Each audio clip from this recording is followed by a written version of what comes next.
So I'm looking at a piano as something that needs to project without losing its personality. And you have a lot of different things going on. You have new jazz series, and so you're gonna have amplified instruments. You have a lot of different community activities. So you also want an instrument that's gonna be very gentle to play and weather very nicely with the different people that will address it.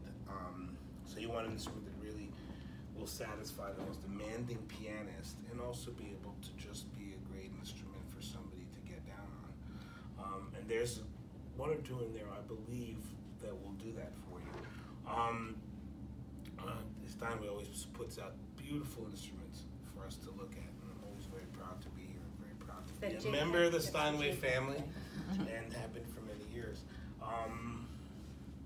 So a couple things I look for. I look for this thing that I call the woodwind quality, which is a very, very airy, brushy sound. It's a little harder in the newer instruments, but it's a very breathy, mid-range kind of sound. You can almost hear clarinets and bassoons in that sound. So when I play really softly, I look for that quality. I also look for and I'll explain this to you out there if you want. There's a way of hearing bass frequencies that's very, very specific. Bass frequencies are felt in two different ways. One of the ways that they're felt in their presence, and they're also felt. You're going to hear that. You're going to feel the presence and hear the attack.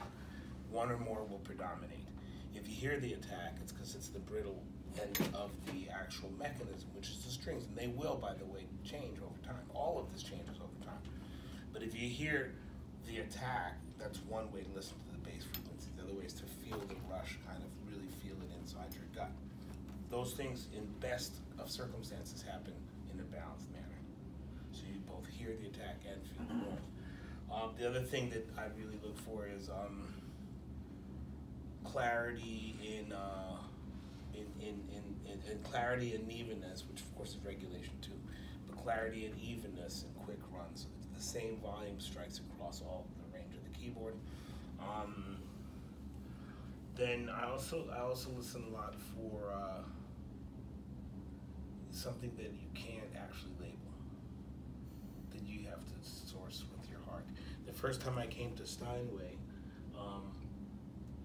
I came for Jazz at Lincoln Center, and then I went out on the floor, and they had a bunch of pianos picked out, and they'd sent 5 of us, like 5 great pianists at different times, and I learned a very valuable lesson, as I do every time I come here.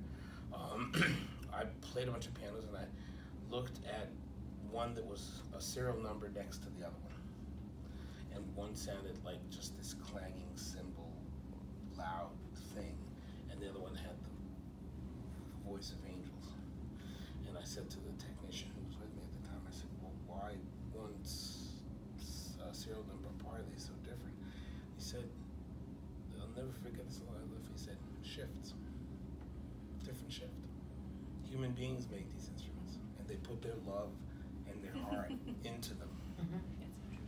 And the thing that you can't transmit is what the spiritual value vibe of the people, the vants, as Dexter Gordon called it, that goes into an instrument. That's an aggregation of good, contentious, or loving feeling. So all these things go into it.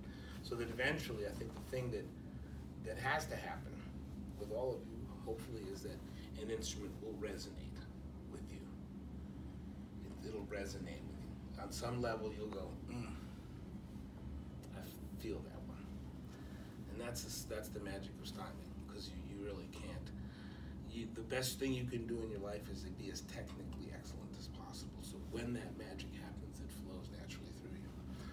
And that's what Steinway does, and that's what Steinway does best.